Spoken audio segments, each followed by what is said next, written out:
രാജ്ഭവനെ RSSന്റെ അടയാളങ്ങൾ പ്രചരിപ്പിക്കാനായുള്ള ഉപാധിയാക്കി മാറ്റാനുള്ള ശ്രമങ്ങളാണ് ഗവർണർ നടത്തുന്നതെന്ന് CPIM സംസ്ഥാന സെക്രട്ടറി MV ഗോവിന്ദൻ. ഇതിനെതിരെ മതനിരപേക്ഷ ശക്തികളുടെ എല്ലാ തലങ്ങളിൽ നിന്നുമുള്ള പ്രതിഷേധം ഉയർന്നു വരണമെന്നും അദ്ദേഹം വാർത്താസമ്മേളനത്തിൽ പറഞ്ഞു.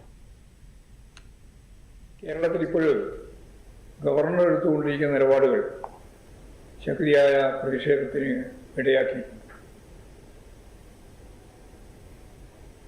സ്കൗട്ട്സ് ആൻഡ് ഗൈഡ്സിന്റെ രാജ്യ പുരസ്കാർ വിതരണവുമായി ബന്ധപ്പെട്ട് രാജ്ഭവനിൽ നടത്തിയിട്ടുള്ള പരിപാടി ഒരു RSSന്റെ പരിപാടിയാക്കി മാറ്റാനാണ് രാജ്ഭവൻ തയ്യാറായിട്ടുള്ളത്. ഇക്കാര്യത്തിൽ മന്ത്രി ശിവൻകുട്ടിയുടെ സമീപനം ശരിയായ ദിശയിലുള്ളതായിരുന്നുവെന്നും MV ഗോവിന്ദൻ വ്യക്തമാക്കി.